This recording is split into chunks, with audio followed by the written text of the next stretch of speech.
और दिल्ली हाईकोर्ट के फैसले के बाद बीजेपी का आम आदमी पार्टी पर हमला।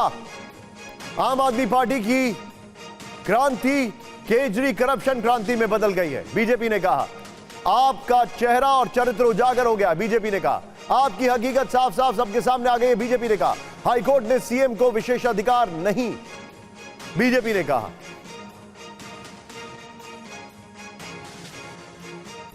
आपकी इमारत ढह गई। बीजेपी ने कहा आज माननीय उच्च न्यायालय ने श्री केजरीवाल के संदर्भ में जो निर्णय दिया है उससे तथ्यों के कठोर धरातल पर आम आदमी पार्टी का अहंकार चकनाचूर हो गया है।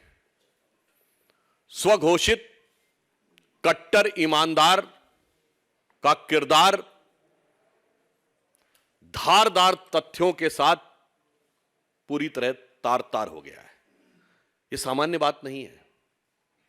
देखिए, जिस प्रकार से उन्होंने जमानत के लिए नहीं, यह बात हम ऐसे नहीं कह रहे हैं, उन्होंने तो सीधे सीधे अपनी अभिरक्षा को ही यानी अपनी हिरासत को ही चुनौती दी थी।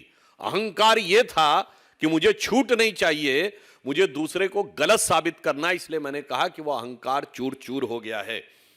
क्योंकि माननीय न्यायालय ने जो अभी मीडिया में प्राप्त सूचना उसके अनुसार यह बिंदु स्पष्ट कहा है, court clarifies that the petition is for deciding the arrest is illegal. क्योंकि उन्होंने तो सीधे यह कहा था कि अरेस्ट ही इलीगल है, यानी वो जमानत मांग ही नहीं रहे थे और इतनी बड़े अहंकार के साथ वो आगे बढ़ने का प्रयास कर रहे थे। दूसरा विषय बहुत स्पष्ट मैं आपके सामने उद्धृत करना चाहता हूं।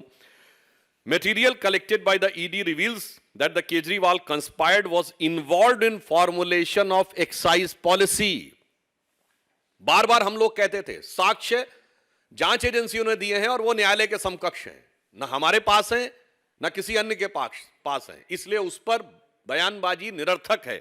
स्पष्ट रूप से कोर्ट कह रहा है कि जो साक्ष्य दिए गए उससे प्रतीत होता है कि वह नीति बनाने में बाकायदा कंस्पायर्ड द एक्साइज पॉलिसी